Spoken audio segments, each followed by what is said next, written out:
So, Stephen A. Smith always got to say something about somebody all the time. You know how that go. He got the nerve to say, Steph, he doesn't have great leadership and all that. I mean, honestly, man, like, Steph's been everything because he took over a team who was laughing stock of the league. One of the, like, bottom feeders, one of the team that, like, they didn't really have too much winning, like they had the We Believe year for a little bit. You had the Run TMC years. But they haven't been known as a winning team. Like the last place damn near every year. Them and the Clippers are known as some bad teams and all that. But anyway, Steph shouldn't be questioned. Steph stuck by this team. He never left. He never demanded a trade. He never left as a free agent. He never like, oh, I gotta go with this other team to form with this team. No, he stayed pat. Him, Klay Thompson, Draymond Green, best trio of all time. Like them dudes like are excellent players, man. They all are like different players. Steph, Clay, and Dre. That's why they work so well together. Like nobody's the same. So like anyway, Steph, like he's not the type of guy that's gonna yell at these players. He's not gonna yell like a Michael Jordan, a Kobe Bryant, a Tom Brady, even. Peyton Manning, guys like that. Like they'll get in your grill. To guys like that. Fiery players, in your face, no nonsense, this and that and the third.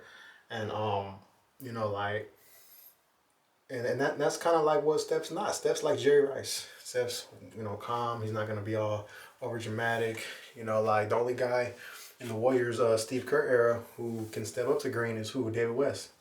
David West, that's it. But so Stephen A. Smith, man, Steve Kerr said, you questioning Steph's his leadership is sickening. Yeah, because like he's I think he's been a great leader. He just leads his own by example. He tries to show good leadership on the court, guiding players. Just because he doesn't yell, I mean, he's not gonna get into Green's face and just start hammering him. Because it's like he's not that kind of player. It's not what he does. I've heard stories of Klay Thompson telling Green off in a locker room. Tell him to wake up and all that. And yeah, Steph and Green, like they work well together. Like they're like the way Green knows how to give Steph the ball and stuff, set screens. Like that's his dude. Like he knows what he's doing. Like they work so well together. Both guys were doubted coming out, for different reasons. But Stephen A, you need to you can't be saying this about Steph. He can't control it. Michael Jordan couldn't control Dennis Rodman. He had to go to Vegas and get a break and all that, and Michael Jordan had to go down there to get him. Are you questioning Michael Jordan's leadership? Like, why couldn't he keep Rodman in check from the start, right? Jerry Rice, like a lot of people say he's the GOAT too, including me. Michael Jordan's the GOAT, supposedly, a lot of people. And Jerry Rice, he let Charles Haley, his teammate, run rampant, out of control. And that's why the Niners traded him to the Cowboys, and that started their dumb dynasty, But anyway, are you questioning Jerry Rice's leadership? Well, he wasn't the other type. He couldn't control it. He couldn't control Charles Haley. And Charles Haley's a little Draymond Greenish. They both won a bunch of rings. Haley won 5, Green won 4. So, they both had tempers. Are you questioning Jerry Rice's leadership? I don't know. I don't think so. You can't control your teammates. You can't. Nah, man. It doesn't always happen like that. So, but anyway, Kerr got Kurt's back. So he started with him. Like he helped him win titles. He gonna have his back. And that's sickening. So, like I said, Steph built this team from the ground up. Stephen A. You should know that. Come on now, man. Don't ever question Steph. Steph's GOAT point guard. Top 2 point guard for sure. Should be top 2 on everybody's point guard list, of course. Anyway, Stephen A. So that's where you're wrong. Don't try to say, oh, Steve Kerr, he twisted, or like he just got away with that, and he's trying to make it seem like that. No, man, he just don't want you talking about Steph. He don't want you questioning his leadership. That's what he said. He's not twisting nothing. Not twisting anything, not changing up anything. Don't question his leadership. Because obviously, he always been a great leader to Steve Kerr. He sees him every day in practice, during games and all that. Like, he knows what goes on. So you can't do that. It don't make no sense. So yeah, Stephen A, you always gotta call somebody out. You always think people pay attention to you, or just always want to hear what you gotta say. Like, man, we get tired of your voice, man. like, oh, I'm the King Poobah of this thing. I'm King Poobah in the sports world. Oh, no, you're not. A lot of people can go up there and go toe to toe with you, including me, man. So Steph got a dynasty. He didn't have to go team up with heck of dudes on other teams like LaFraud James, the guy you protect all the time, the guy you've been protecting for years. You know, so yeah, man, you've been protecting him for so long, and like he's the guy who always needed super teams. Go join his team. Go join that team every time a situation got bad or about to get bad. Yeah. So Stephen A, don't question Steph's leadership. He can't control people's temper. Like he's not like no machine. He's not no magician. He's not none of that. He's a player on the team. That's it. You know. So anyway, yeah, Cam Newton, stop calling out Brock Purdy. It's not a good place for you to do that, man. You don't need to be doing that. Like he's a better quarterback than you were, and like he's first in a lot of categories, man. Completion percentage, quarterback rating. You know, one of the best in yards and he's tops in yards attempt. He's not just dinking and dunking. He's like 27 for 41 on passes 20 yards or further. Yeah, man, that's great stuff right there, right?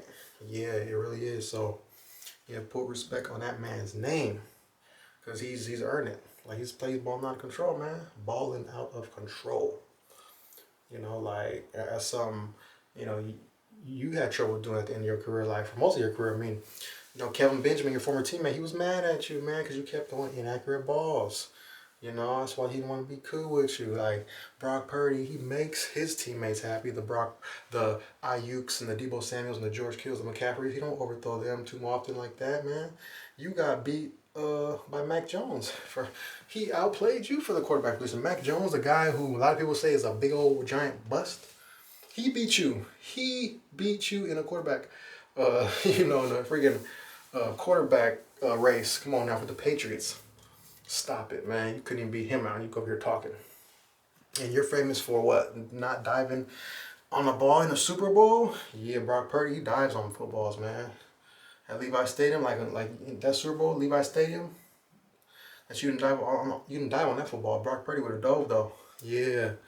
And you weren't as accurate. That's why you're out the league, and that's why you wasn't as good of a player towards the end of your career, man, because you didn't get better. Brock Purdy's continuing to get better and better, man. All these quarterbacks need talent around him. Look at Mahomes. He's struggling without weapons.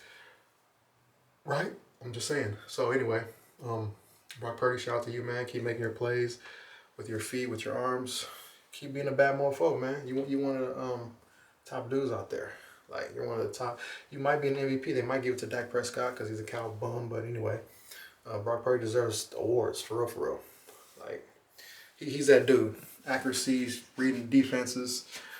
Just because he's not 6'5", 245 like Cam Newton or 250, like he's only 6 feet, maybe 210 or something like that. But he wins with his mind. You gotta win with your mind. Tom Brady, he won with his mind. Nikola Jokic wins with his mind. Steph Curry wins with their mind. There's players that just win with their mind instead of their physical attributes. You know, Jerry Rice won with his mind. Tony Gonzalez won with his mind. I'm just saying. You know, it just happens. So, Kevin Durant went with his mind. Even though he's talented, athletic, a lot of these athletes went with their mind. You know, the ones who don't have the physical attributes, they gotta be able to win with their brain. Tom Brady had bad combine, but yet he's super strong. He's super smart with his brain. He knows how to read defenses, pickpocketing defenses. Like he knows where all the holes are in the zones, throwing receivers open. Brushing off pass rushers, man. You know, Brock Purdy's that dude. I'm not going to say he's the next Joe Montana or Tom Brady or none of that, but hey, he's going to be a great quarterback for us. He fits the system pretty good. He makes all the plays. He executes, throws on time, reads those defenses like a book. And that's what we need. Just keep getting into the weapons. Make smart plays and everything. Cam Newton, you're not on Brock Purdy's level. You never will be on Brock Purdy's level. Brock Purdy, if I need to win a game tomorrow, Cam Newton at his best or Brock Purdy at his best, I'm picking Brock Purdy. Yeah, Cam, you overthrow players, man. Kelvin Benjamin's still mad at you because you overthrew him, man. You know, you can't even find him. Come on now, man. You can't even beat out Mac Jones. Don't speak up my quarterback's name. Feel me? Don't throw stones if you live in a glass house. Ain't that what my favorite East Coast rapper 50 Cent said? But anyway, yeah, Brock Purdy love right here, man. He should be the MVP.